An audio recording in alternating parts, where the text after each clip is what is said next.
Welcome back to Critics Critique. We are actually recording now. Cool. I'm good at this. Will, I'm welcome back. excited. Me too. I'm happy to be here. Thank We have you. headphones this week, so we look more like podcasters. Yeah, it's so we can talk over each other without it being muddy. Hopefully, Hopefully. I think. Uh-huh. I Yeah. think. Yeah. I mean, Yeah, right. obviously. Yeah. You tell us.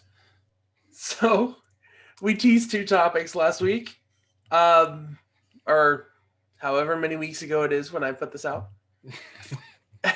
Somewhere. Maybe last week.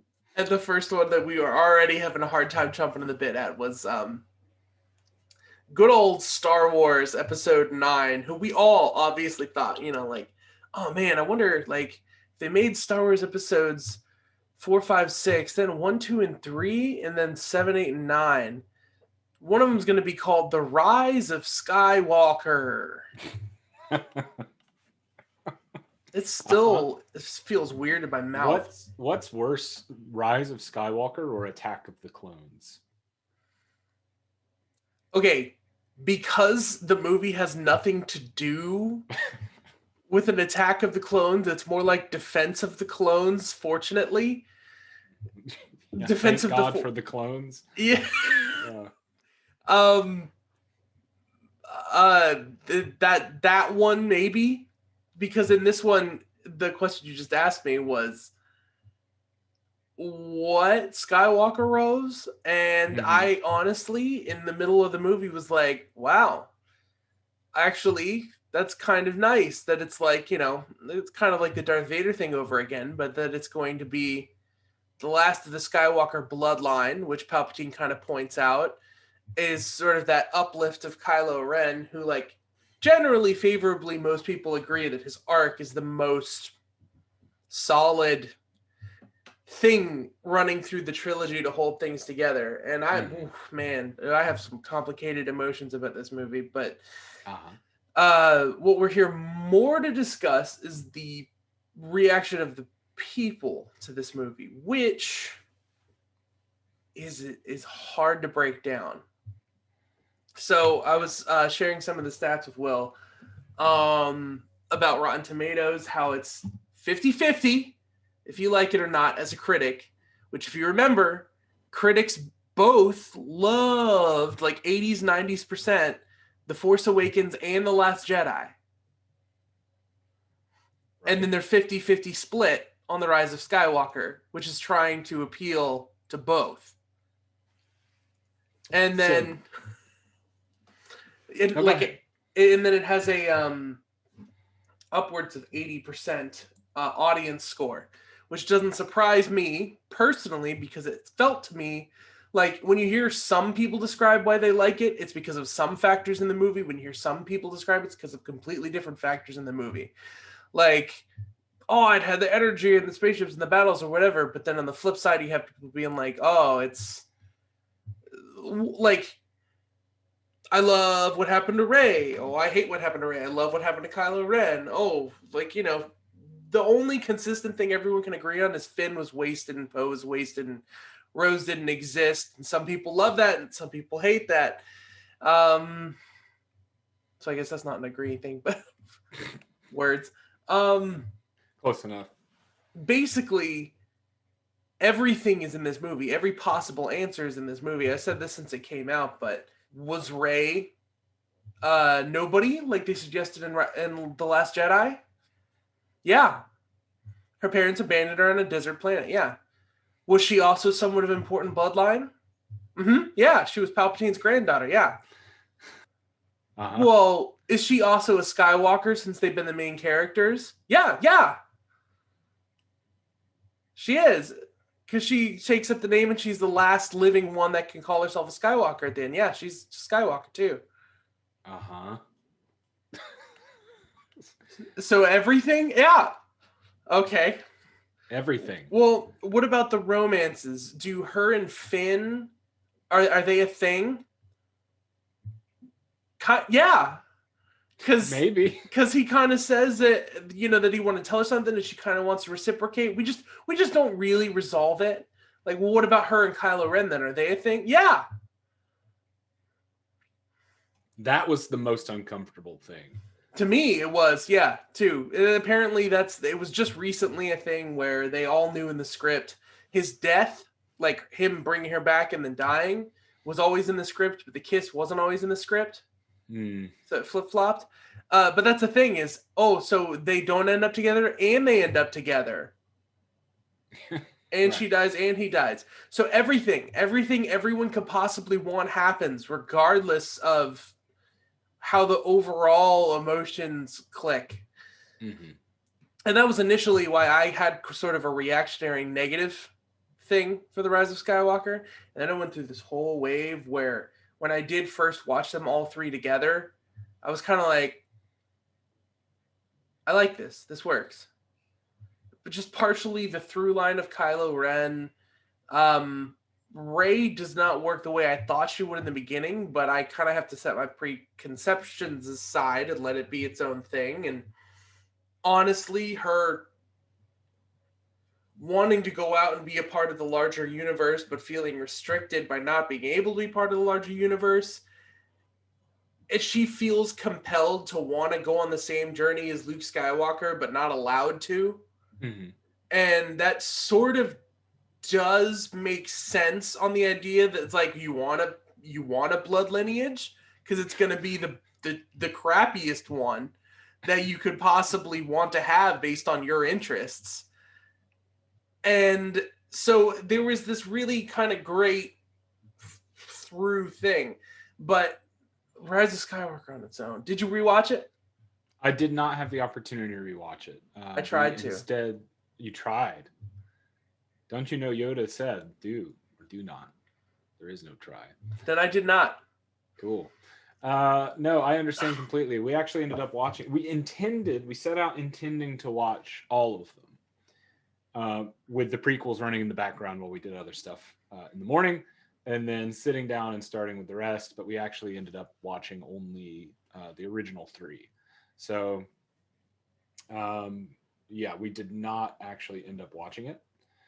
But it's fresh enough. It was December 2019 was the release date. Is that right? Yep. All through last year, all the way up till December, I was pointing out through all of COVID and everything, it's barely been a year since that movie came out. Yeah. It's only been a year. Just over now. 2 months. And you know, that's the last movie I saw in theaters was The Rise of Skywalker. Oh, really? Yeah. Mine was New Mutants. Did that come out? So, you know what? Something you and I talked about, I think it was before we started, was who liked this movie and who didn't like this movie. And the people who didn't like The Last Jedi tended to like The Rise of Skywalker more. Yes. I am one of those people because when I left the theater after watching The Last Jedi, it was the most adequate film-going experience I think I've ever encountered. Which is not what you want from a Star Wars movie. Right. It's better than Rogue One, though. Sorry, everybody. That's just how I feel. Don't ask my wife about Rogue One, too, because I thought it was just not that great. She hated it. Hated Rogue One? We'll get her on the show to talk about Rogue One. I would like to. For like just a monologue about Rogue One.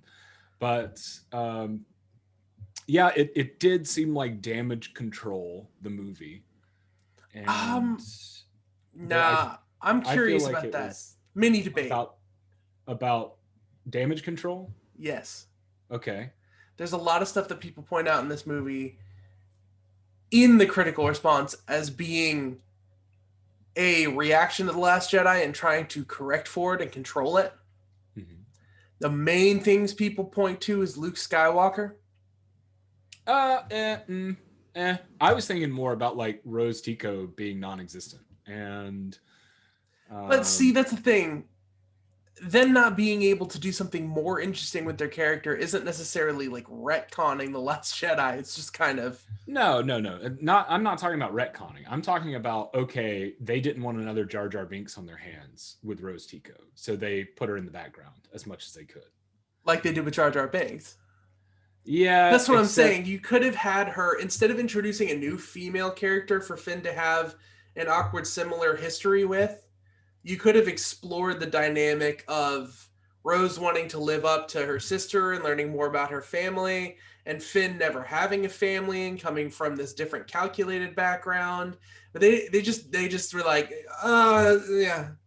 Right. But they could have taken her along as an established new main cast character in The Last Jedi. They could have further established that and said, okay, well, we're going to do something interesting with Rose, because you sure didn't on Canto Bite. No.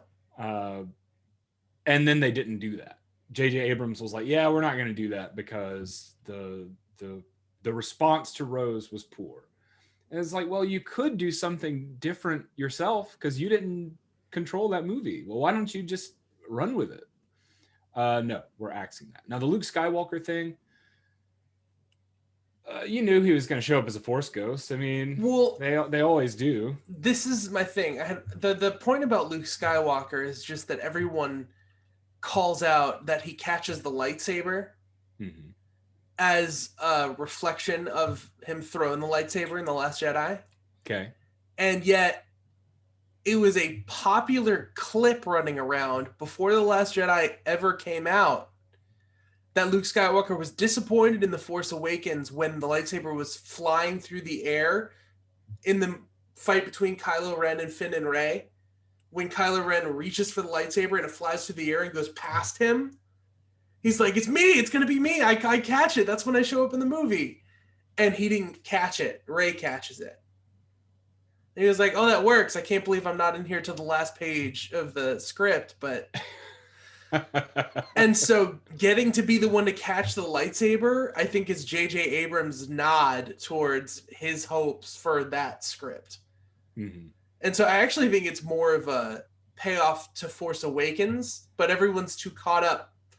There's a camp of people too caught up in hating The Last Jedi. Yeah. So I think the people in general who didn't like Rise of Skywalker are people who genuinely love The Last Jedi and saw this as a retcon or reaction to it that was like negative. Because it really does feel like they're trying to quick sum up what his idea of a second movie would be, and then like rumblings of the Emperor coming back, loose sort of hierarchy going on where there's this neat idea that I would never have put all of this together because it went by too quickly unless Red Letter Media pointed out the suggestion that Emperor has been on this planet since before episode 1. And the Emperor that we knew in the prequels was like an extension, a body of his, like that he was using that's like a clone body, and his essence lives in body to body. You talking about Sheev? Sheev Palpatine. Yeah. And who's behind it all? Palpatine's behind it all. So yeah, I kudos to them that like the idea that it's been he's always stick around for more hits from the 2000s and the 1990s, everybody. He's been behind the scenes the entire time. Like that is an interesting way to bring him back, is the idea that cloning was something alluded to create an army in the prequels and is a practice that he used to sort of create the Sith equivalent of staying alive. Staying alive. Hits from the 1970s as well. All here on KHC. That's high contrast, Atlanta, Georgia. But yeah, so, you know how you don't explain that situation? You know how you don't successfully give background to that? Somehow Palpatine returned. Yeah. You don't do that. The Dead Speak is probably the weirdest opening of a title crawl since War. What is it good for? From Revenge of the Sith. There are heroes on both sides, Eric. I don't want you to forget that. There are heroes on both. There were heroes on both sides. Like the bad guys. What he means is they're a champion, because champion means like the designated top warrior of a given side. That's what you mean when you say they're on both sides. There are champions on both sides. Heroes implies someone who is going forward and doing good. And yeah, okay, so in the eyes of the whatever, someone to look bull up crap. to. Anyway, they're droids. What are they looking up to? They're programmed to fight. Sorry. Okay. Anyway, so if they had laid clues throughout the series that secret Palpatine on Exegol was doing it, and then suddenly I got muted because I accidentally hit spacebar. Okay, good. All right, ruining my argument. Let me be a complete dork, because over the last year, one thing that I haven't gotten to talk about as much, and I cut out most of in the last episode. I started an account on Rizzle, and I've interacted with some more new expanded universe and prequel fans, engaging in that kind of stuff while trying to like talk about my fandom for Star Wars. And I will say, with more and more, I get the sense that with George Lucas, there was always a reason. He wasn't the best at communicating things, but there was always a reason for a lot of things that he did. And it's so frustrating in a sense, because then when you hear like Dave Filoni, who's been one of the showrunners for The Mandalorian, talk about his conversations with George Lucas, I'm like mad, because I'm like, why didn't you just work with someone who could get that across better? But anyways, one of them is that line, there are heroes on both sides. The separatist movement, okay, is technically a bunch of people engineered against a stale, dead Jedi Republic that's like not protecting people from legit concerns. Like, I don't know, because we don't visually see a lot of representations of this happening, but like, so if you know why? Because it's unimportant to the story at large. Well, because the everyday galactic citizen doesn't give two craps about what's going on at the top. They're just trying to live their life. No, but there are multiple planets like seceding from the Republic in that movement. Yeah, because they are unhappy with the decisions that they're making governing the galaxy. But you know what you don't need in a sci-fi fantasy Western movie is politics. Yeah, and that's we'll the thing. Talk more about we shouldn't have been in the rooms doing that when we could have been on a planet watching a bunch of people be like, we need this stuff for our people to survive. Well, you can't have it because of government red tape. You mentioned The Mandalorian. The first episode of the second season of The Mandalorian is an excellent example of that. He didn't care about the Republic at large. He cared about that some thugs moved in, shot up the town, intimidated everybody, and then he came back and shot up the town and got rid of the thugs, and now they're relatively peaceful except for the Krayt Dragon. It doesn't matter where it is. Dagobah's the same situation. The only reason that Yoda is there in this remote place is, well, really, we don't know. Like, he's a hermit. We know that much. Yeah. And I'm talking about when we are watching just the original movies in 1977, 1980, 1983. You don't know why he's just hanging out in this swamp planet. Yeah. He's a hermit. And so are the other Jedi. You know that Darth Vader betrayed the Jedi Order. That's all you know. And so it's assumed that he's in hiding because of that. Using that as context is important. Using that as sort of like, okay, the scene is these people are upset with the government. Using that as the crux of your filmmaking process is not entertaining. So I get what you're saying, but it should only be there to be like, here's why the characters are going here. And remember, I'm not talking about making a good movie. I'm talking about the comment there are heroes on both sides. Yeah, the I know. idea was that you weren't supposed to always see the protagonists as the protagonists. Yeah, see, that's a problem too, because that's what protagonists are. Yeah. You can have a villain. If you had a POV character like Anakin, who couldn't discern between the protagonists and the antagonists because it was genuinely muddled, then Yeah, but the guy's name was Darth Sidious, Darth Tyrannus, like Yeah. whose names mean But bad because guy. that's the thing. That's the only thing that we do is spend time when they fight bad guys. They're always Sith Lords. We don't have anyone complicated like Boba Fett. We don't have anyone. I mean, Jabba the Hutt is kind of awful, but we don't have any Lando Calrissian character.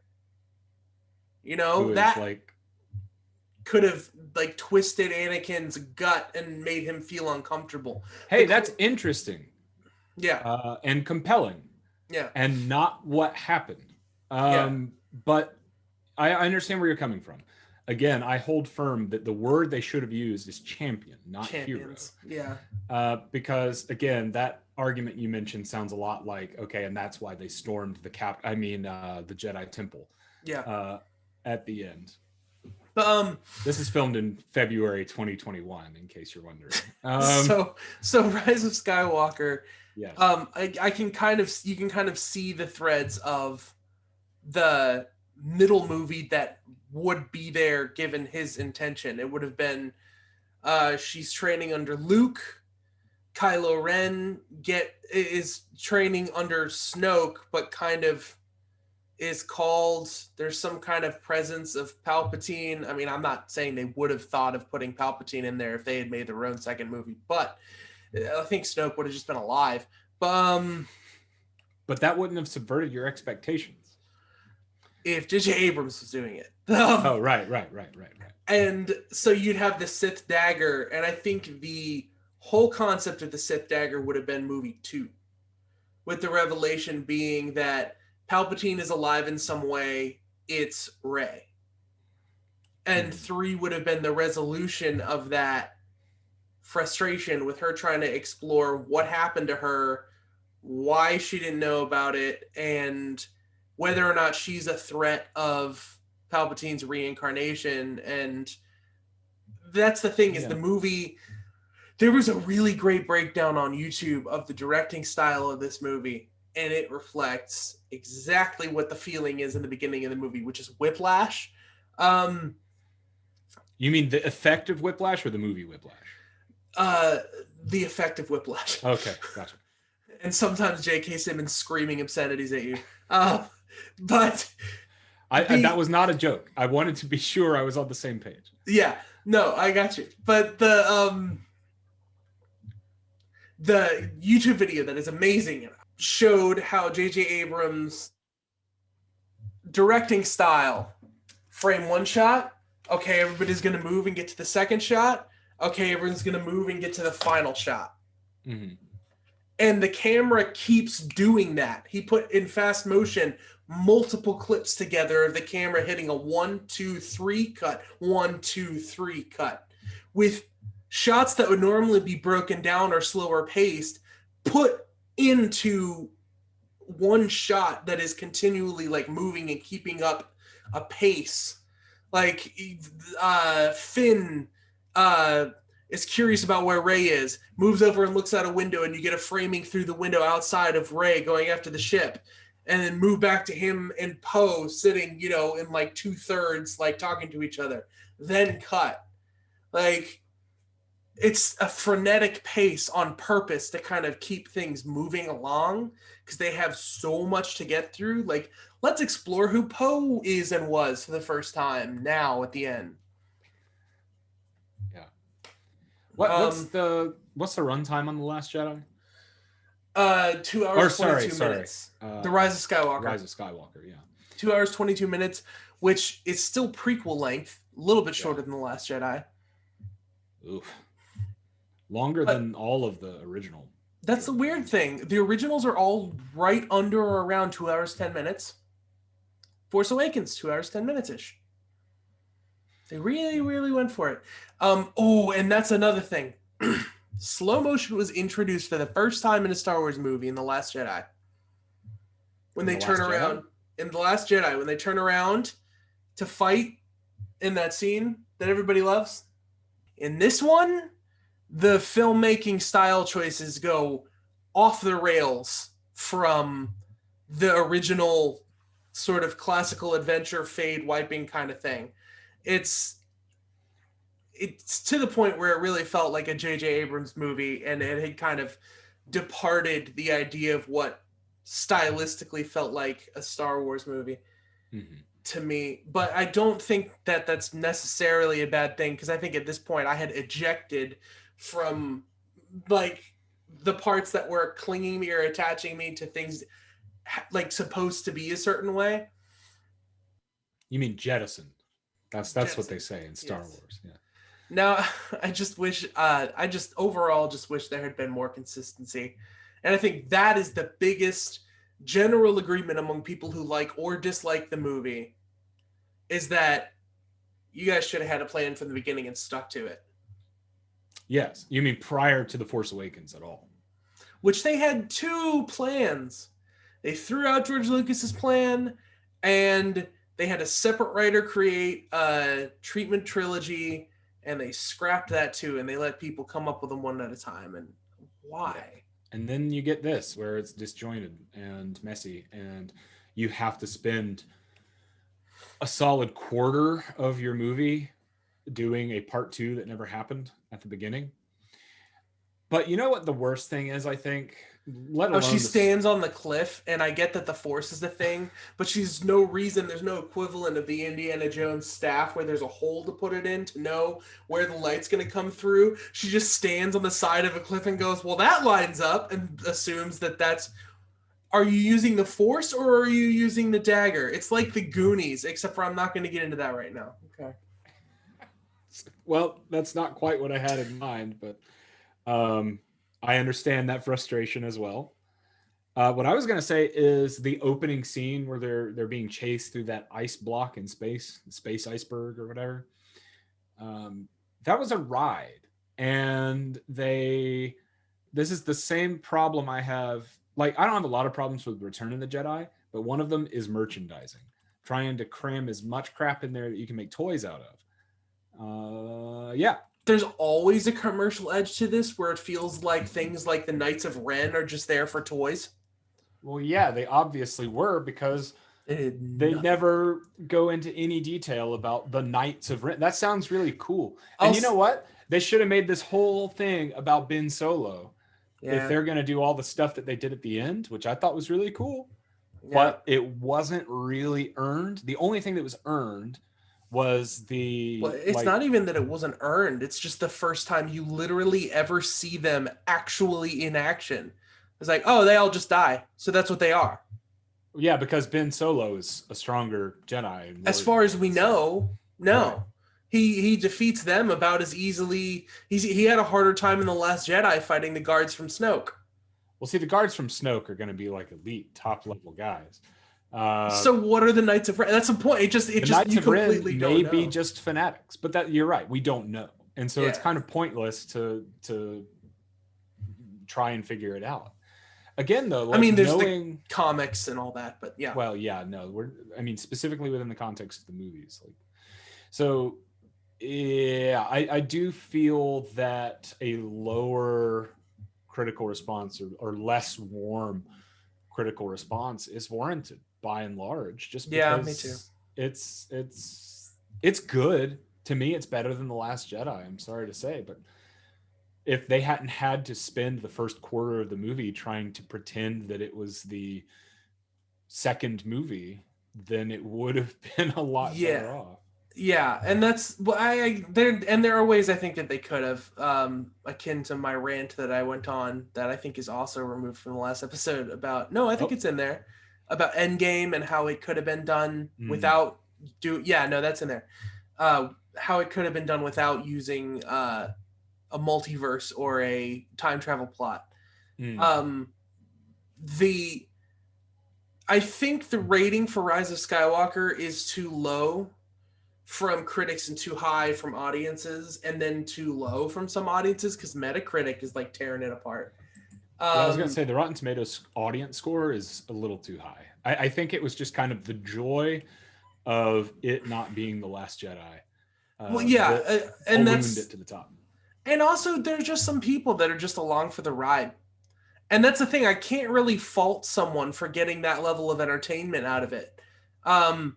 because it is trying. I mean, you and I both can kind of obviously recognize something in it that's not quite there in The Last Jedi, or is different from The Last Jedi. There's like a spark. Now I don't dislike The Last Jedi all that much. I actually, all of them have kind of like, I really love The Force Awakens, and The Last Jedi is like a heart attack, and The Rise of Skywalker is like this. So like it's in quantum flux. Always. Yeah. Your opinion of The Last Jedi is always. Yes, because this I said this in the episode. The stuff that I love about that movie, like, I think are some of the best things in the whole franchise. Like the way they depict the Force when Rey is exploring it. And then they do the hand slapping thing. And then they do the whole pointless hole in the ground dark side thing. But the depiction of the light side of the Force and how there really is no light, it's just the binding force. Like it just, I was like, oh, like, never, you just show someone that clip. You're like, what's... Yeah, but how much of the movie do they spend talking about the Force and teaching Rey? But this, like, a decent 45 minutes, because the movie's 2.5 hours long. Yeah, which means an hour and 45 minutes goes to Canto Bight, the chase, and all that. Well, yeah, that's the thing. I like, well, like, so and the whole Admiral... Benicio del Toro. I like Benicio del Toro. I like him. Yeah, I was gonna say I liked his character. Oh. I thought there's an arc that a lot of people ignore, and that's one of the things that I really loved, is the whole, it's cheesy as hell, but Finn saying rebel scum, like, you're scum, rebel scum, that bit at the end, I feel like is really earned by the arc of Finn is like, I'm gonna look out for myself. DJ is, this is what you're gonna turn into. And that's why he ultimately decides in Force Awakens, he's like, I'm going to go do my own thing. And in The Last Jedi, he's like, well, I can't. I do want my life to mean something, and I want to fight for this cause. And then they pull the rug out from under that theme. Well, they do, but he does follow through on that choice. He just isn't allowed to because of another character. That's a frustrating thing about Rose. She's someone who has all these convictions and principles, and sort of lets them get in the way of progress towards their goals. Mm-hmm. She's like a heart over her brain kind of character, which I feel like is interesting if you called her out on that being a flaw and then did something interesting with it. But that's the thing. That honestly should be all of Star Wars, heart over brain. I mentioned this to my brother on the Sleeping Giant podcast. Go listen right now. Shameless plug. I mentioned to him that I'm a huge fan of Star Trek as well. Mm-hmm. And there's a lot more content to consume of Star Trek than there is Star Wars. Star Trek Discovery notwithstanding, because it's not what Star Trek is. But Star Trek is about logic and learning and science and understanding what's going on. And to me, Star Wars has always been about fantasy, like a fantasy in space.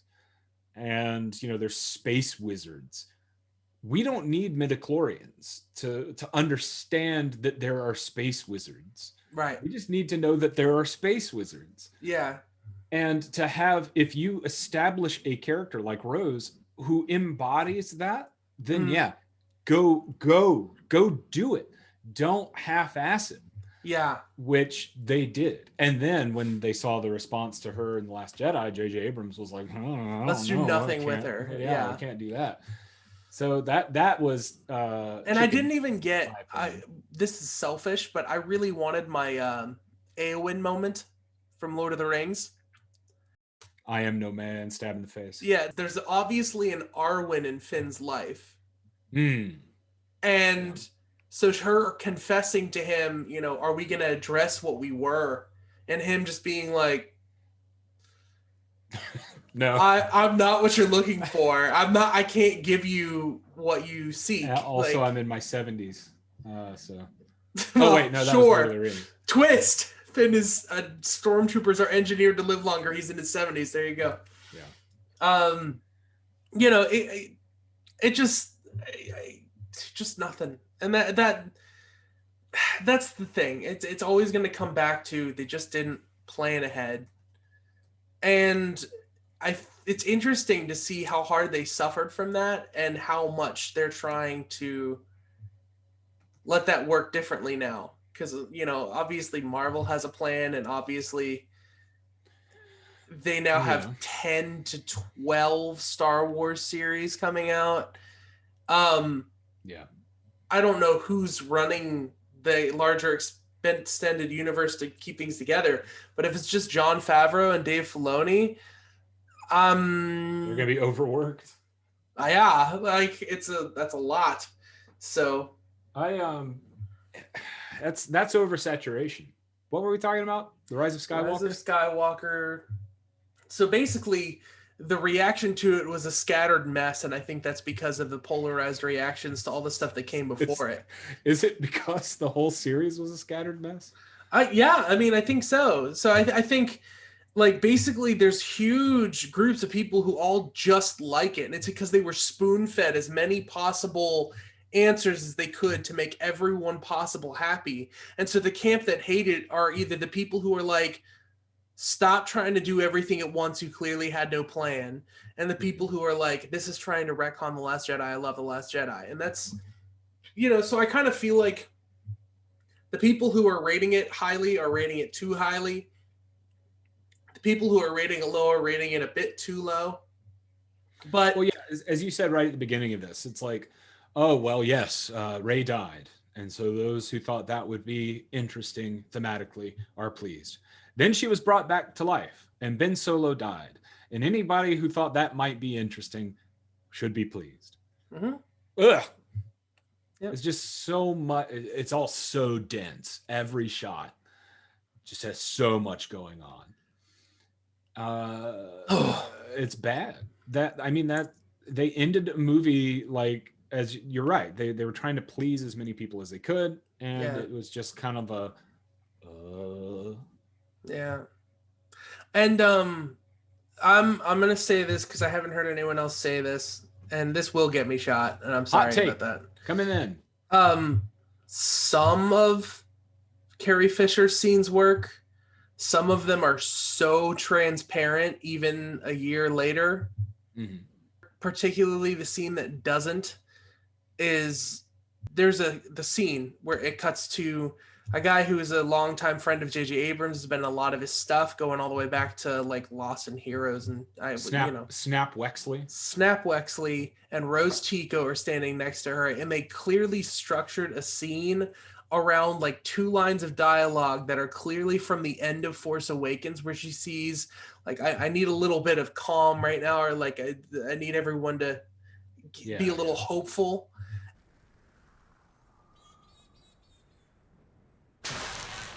General, we're getting reports of a raid at the Festival of Ancestors. This mission is everything. We cannot fail. Any words from Rey? Falcon's not responding. Do you have to say it like that? Like what? Do me a personal favor. Be optimistic. Yes, ma'am. This is terrific. You're not going to believe how well this is going to turn out. It's going to be great.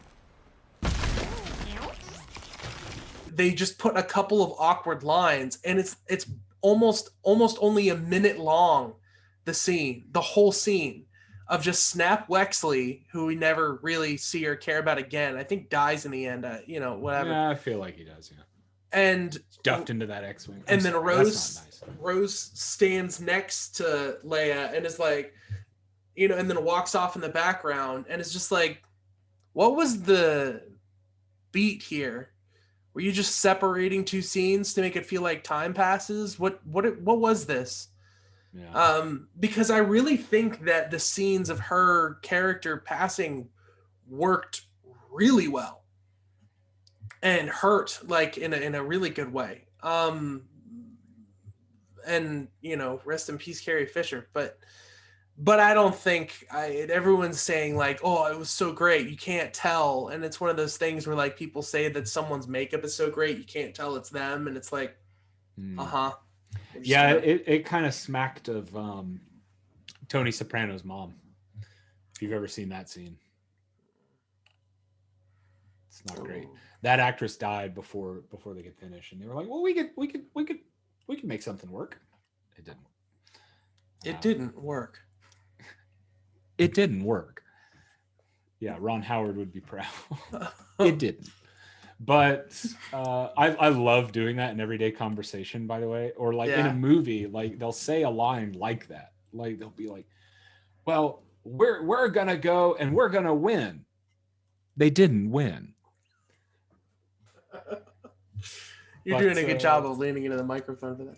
Like thanks. it's a Well, good, clear narration separate from. you have to, yeah, because he's over everything.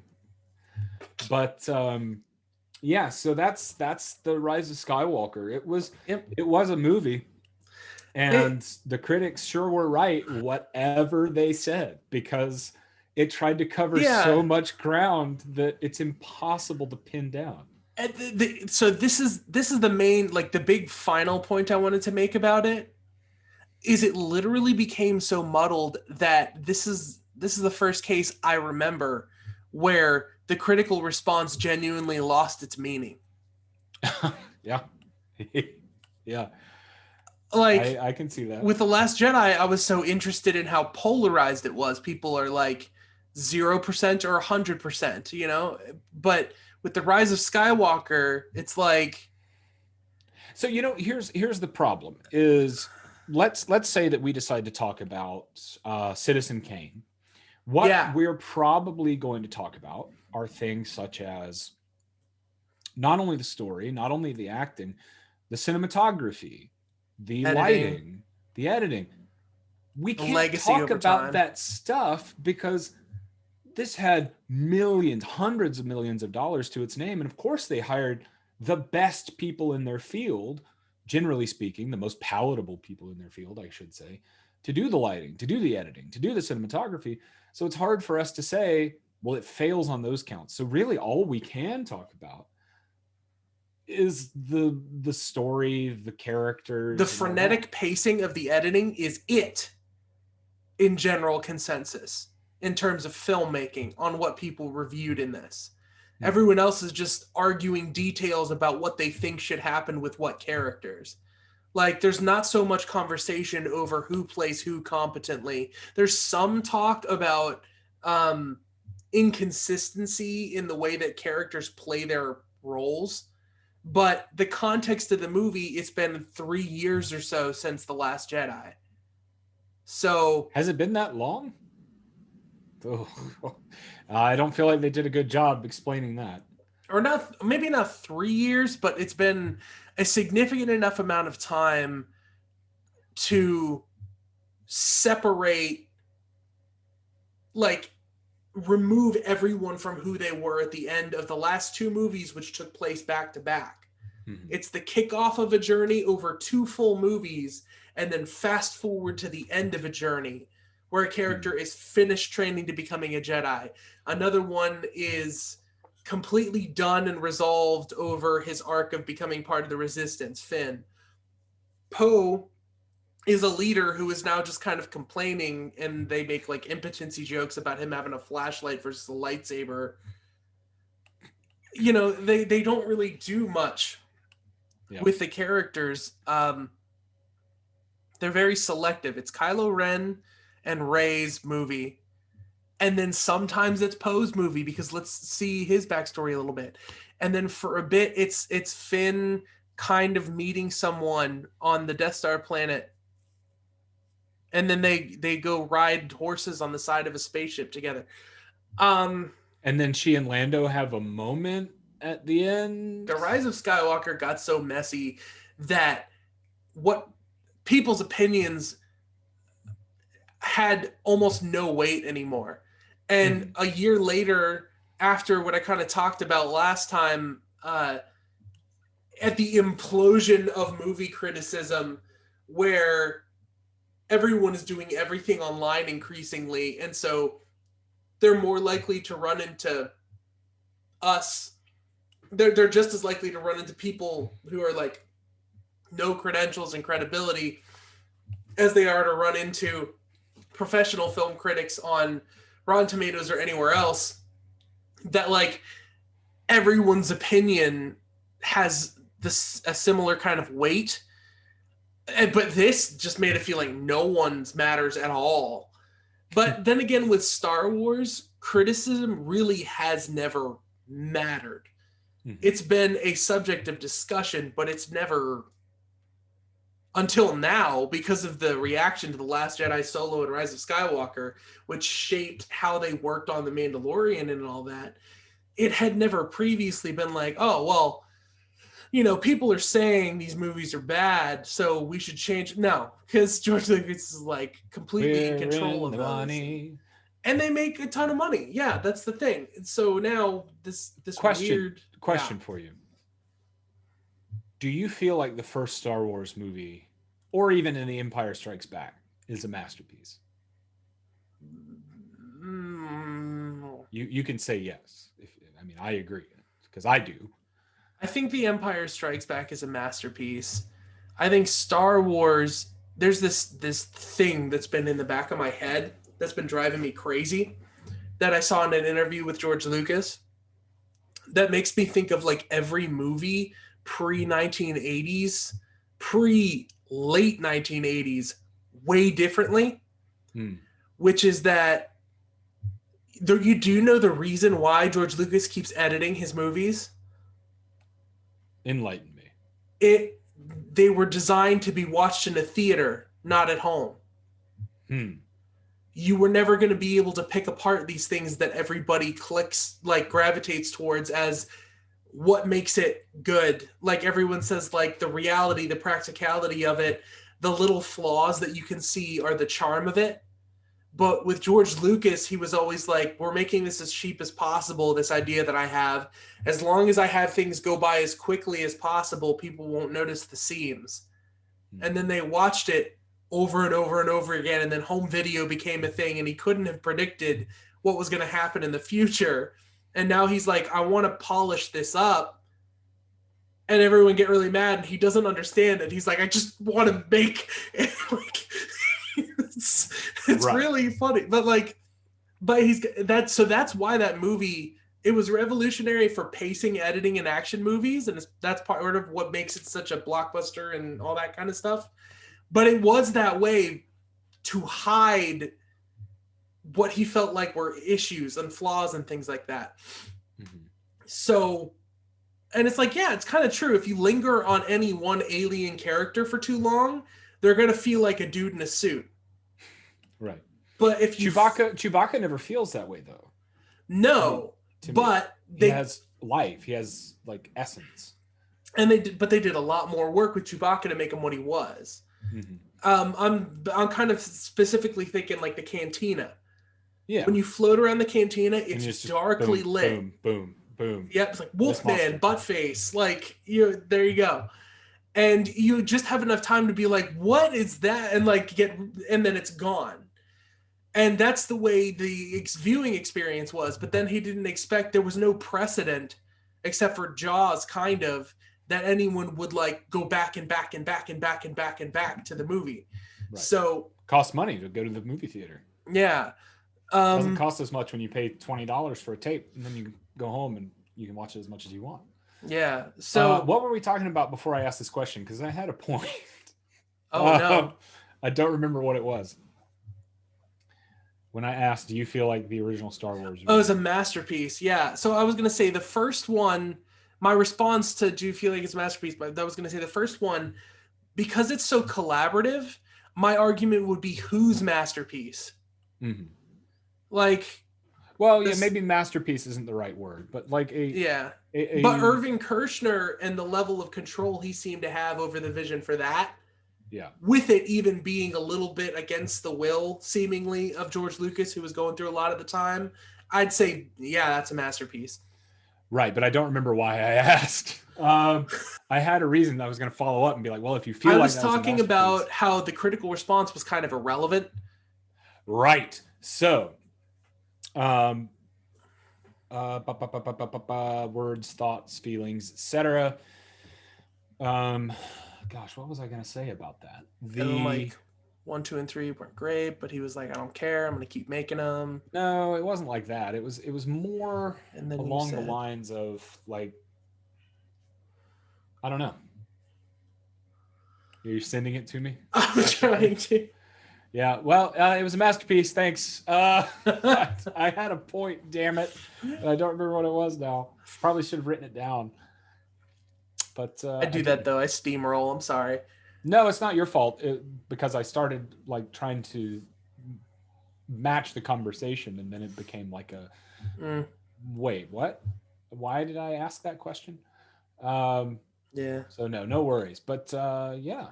So that's The Rise of Skywalker. And that's it. We're not talking about anything else because it would be too uncomfortable.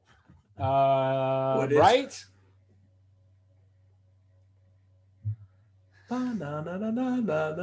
Okay, so that sure sounds like the theme to Game of Thrones. The hit Hang on just a television second. series.